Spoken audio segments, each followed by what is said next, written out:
kami ke jalur-jalur yang mainstream gitu ya. Walaupun sesekali juga mencoba menilik jalur lain di luar mainstream.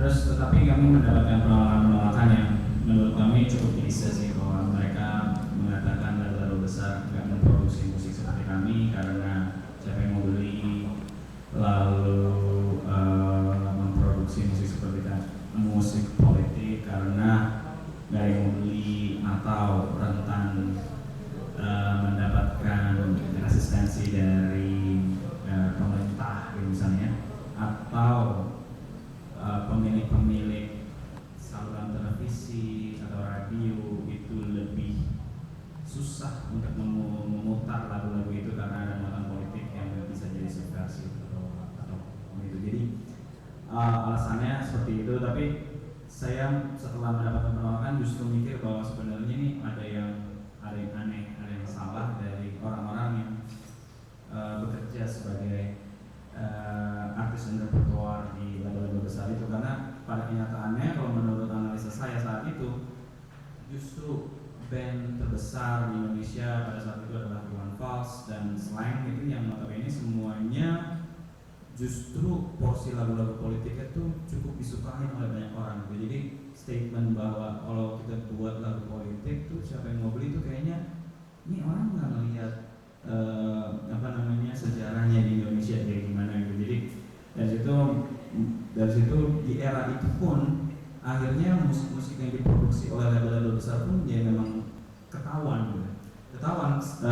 Sebarannya tuh ya temanya berkisar di sekitar itu aja. Kalau kita beli di saat itu, kalau kita beli CD ya 10 lagu, 9 lagu cinta, 1 lagu soal sahabat atau soal ibu atau soal keluarga gitu. Jadi benar-benar gak usah dibaca tuh kita udah bisa tahu nanti temanya tentang apa, cuma ngeliat dari judul lagu CD-nya. Jadi emang entah kenapa ada keseragaman selera dari semua orang-orang yang punya power di label besar untuk memutuskan lagu ini akan dirilis atau enggak. Dari situ saya merasa ada restriksi, ada barrier bagi banyak band untuk bisa hambatan untuk bisa masuk ke pasar, sehingga ya udah dari situ kita mulai melirik apakah ada jalur distribusi lain sambil ngomel-ngomel dengan bikin lagu gitu. Ada Cinta Melulu, itu masih satu rangkaian ya, ngomel-ngomel Cinta Melulu dan Pasar Bisa Diciptakan. Tadi benar Pasar Bisa Diciptakan kami rilisnya justru jauh setelah kejadian itu ya hampir lah sekitar 2000 ya 10 tahun ya. Jadi tadi itu masih dalam rangkaian yang sama. Tapi saya rasa hambatan-hambatan itu mungkin juga terjadi sekarang misalnya kayak Pegang Kaca udah nggak punya hambatan sosial karena udah lebih populer dibanding waktu dulu. Jadi paling nggak kita udah nggak kalau kita bilang Pasar Bisa Diciptakan jauh lebih mudah dibandingin dulu. Kita udah punya modal untuk rekaman, kita udah berhasil gitu. Tapi mungkin masih banyak lagi band-band lain yang mengalami hal yang sama, yang mengalami problema yang sama, yang musuhnya jadi ada dua gitu. Jadi ada dua, itu si mainstream dan si independen, jalur independen yang sudah menjadi mainstream juga, yang sudah jadi industri juga yang udah makin kuat akarnya. Tapi jangan-jangan mereka hanya mengendorse yang itu aja gitu. Ya, jadi bisa jadi ini masih terjadi, masih cukup relevan buat banyak band yang ya walaupun di inisiasinya sudah muncul dari berbagai daerah, misalnya kayak si Lampu Kau dari Surabaya. Setelah sebelumnya kita hanya banyak dengar di era yang sekarang ya, Jogja, Bandung, Jakarta gitu ya, Malang sesekali. Akhirnya Surabaya setelah Fox ada lagi si Lampu Kau, dan tapi kayaknya kalau melihat antusiasme di seluruh daerah itu tinggi. Tapi mungkin juga saya ragu-ragu apakah mereka mungkin juga mereka mengalami hal yang sama seperti saya, masih ada hambatan dan bahkan lawannya ada dua. Maksudnya bukan lawannya, yang hambatannya ini ada yang mainstream juga, ada yang susah menggoyang yang di jalur independen yang udah cukup kuat mengakar. Kira-kira itu. Ini baru mulai ini dan banyak yang bisa dibahas. Tapi gue pengen nanya ke Mas Dok. Sebenarnya andai saja dapat rumah kaca tidak mengalami hambatan-hambatan yang mereka alami di awal karir, tapi mereka yang mungkin bisa lebih besar atau mungkin bisa tersalurkan dengan lebih cepat. Menurut lo sendiri dari pandangan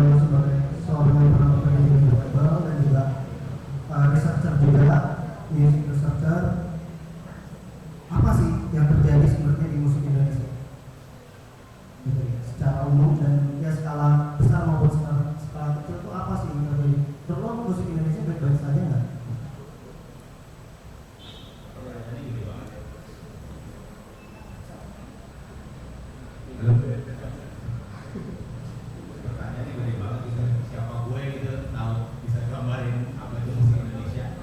Gue cuma bisa ngomong mungkin dari yang gue alami pribadi, musik Indonesia itu bagus banget sekarang.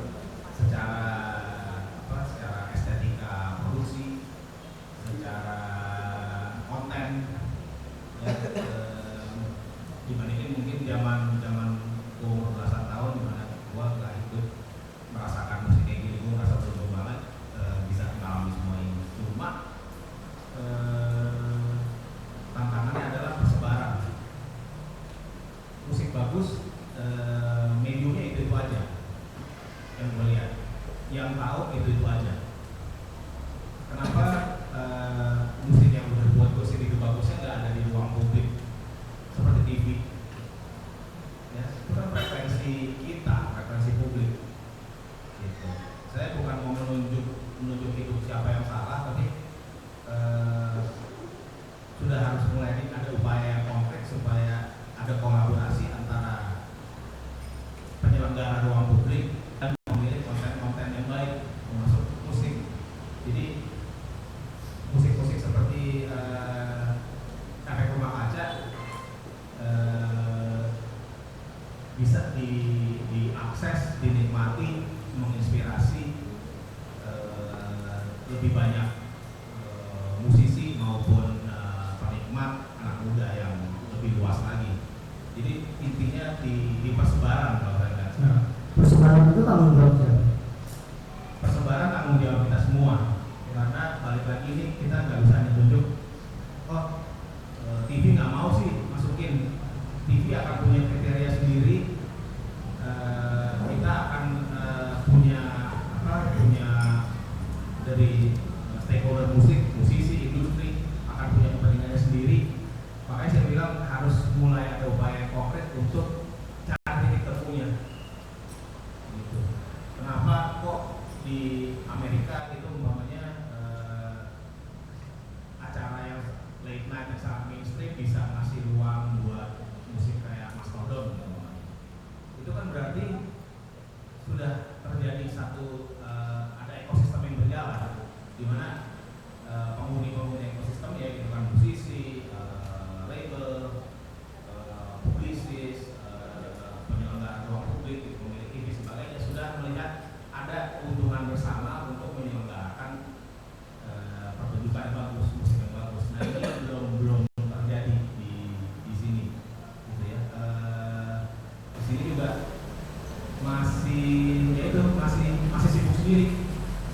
Penyelenggara ruang publik sibuk dengan agendanya sendiri, yang mungkin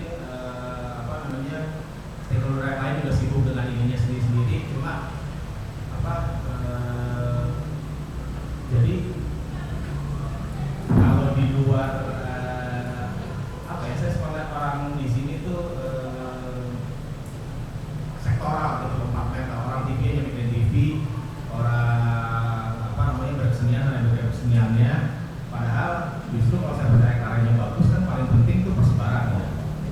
Gitu. Dan begitu persebaran kita udah harus ada yang namanya kolaborasi, mempelajari kepentingan pihak lain, menyatukan kepentingan dan sebagainya. Kalau tadi kata waktu di atas saya setuju banget. Kita harus mau nih berdarah-darah nih masuk ke ranah mempengaruhi pembuatan kebijakan publik umpamanya. Yang buat berapa orang kali itu ngapain sih kok berkesenian doang sampai harus ke arah situ. Tapi ya kalau kita nggak memasuki tempat-tempat kayak gitu, kalau kita masih alergi, ya akan gini-gini aja. Musik bagus, yang nikmati masih itu aja gitu. 10 tahun terakhir gitu saya datang ke Superbad, sampai sekarang orangnya saya masih kenal juga sebagian besar. Saya berharap ketemu orangnya saya nggak kenal seperti itu. Itu buat saya kayak satu sistem kecil bahwa ini tidak menyebar. Kalau founder sendiri di bulan Januari kemarin, tadi kita di awal itu pas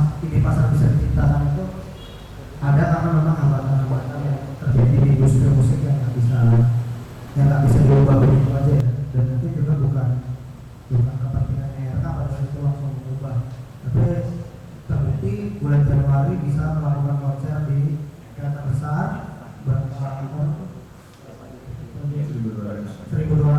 tiket terjual habis dalam jangka waktu yang singkat pada saat itu berarti bisa itu menurut saya sih adalah satu pembuktian bahwa ya RK berhasil menciptakan pasarnya sendiri. Bisa nggak menceritakan apa sih sebenarnya RK lakukan selama ini sampai akhirnya bisa juga memanfaatkan bisa juga mendapatkan tempat di teater besar dan akhirnya bisa menjual penuh. Cerita soal konser kemarin sebenarnya itu adalah dampak dari kebijakan yang berubah dari Ahok ya soal pemanfaatan gedung pertunjukan. Jadi sebelum adanya perubahan, kalau istilahnya itu pindah UPT gitu ya, jadi dulu zamannya mungkin waktu awal-awal dipakai untuk musikal, opera musikal macam Laskar Pelangi atau On Rock itu kalau nggak salah harga sewanya itu masih 200 jutaan.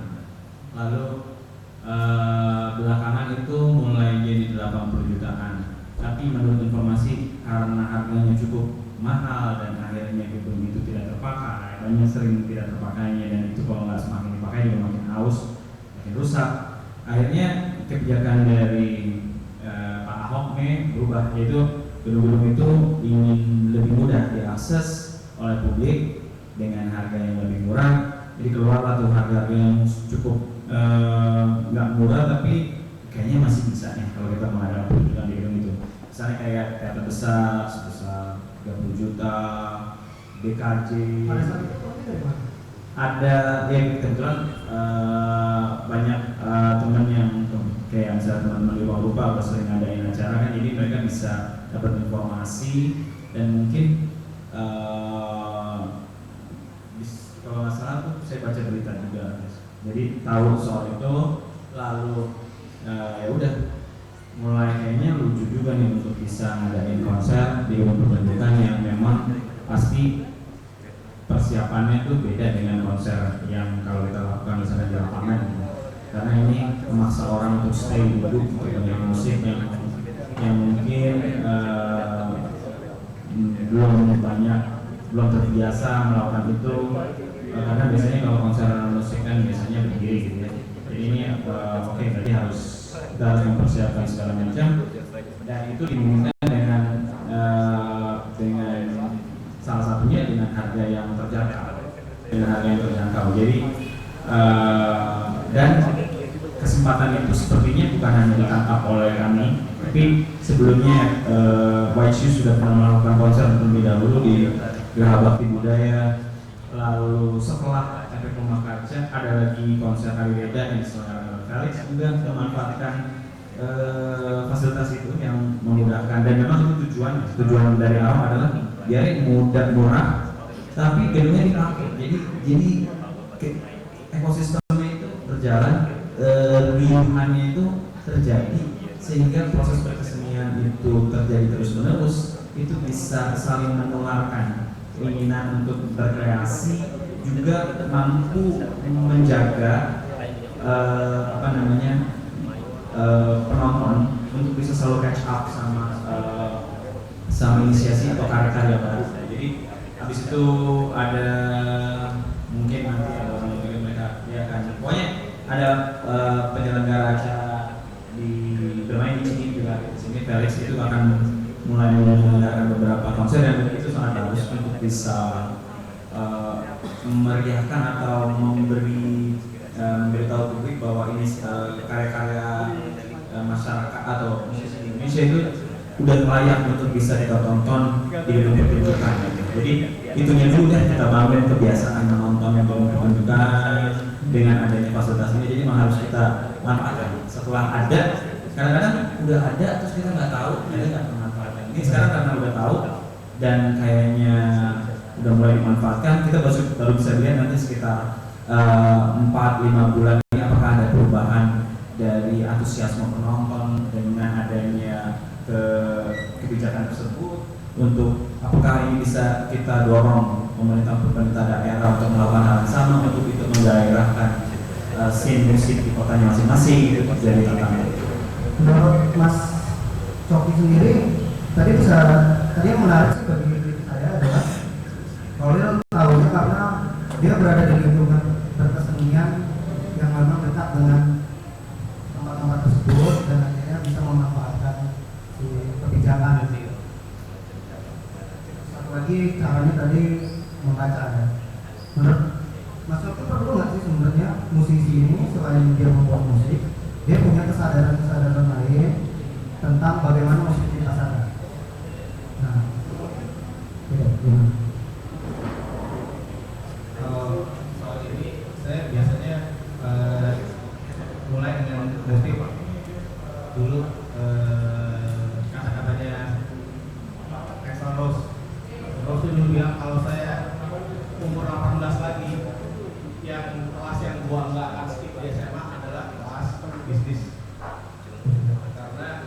Karena gue skip kelas itu, gue di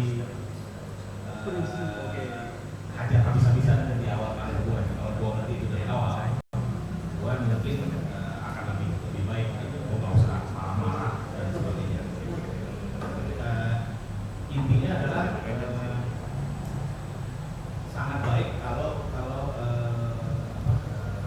musisi maupun semua stakeholder gitu ya melihat di musik. Kalau untuk konteksnya penghasilan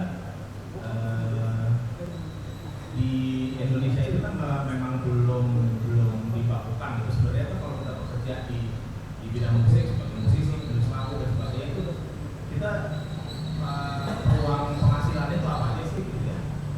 Karena memang belum dibakukan, belum diletakkan, kita tahu sedikit ada peluang dari publishing, licensing, di manggung, jual fisik, digital streaming dan sebagainya. Tapi kalau kita ditanya rata-rata kita hanya sebagian besar dari kita mungkin hanya tahu sebagian dari apa yang kita lakukan.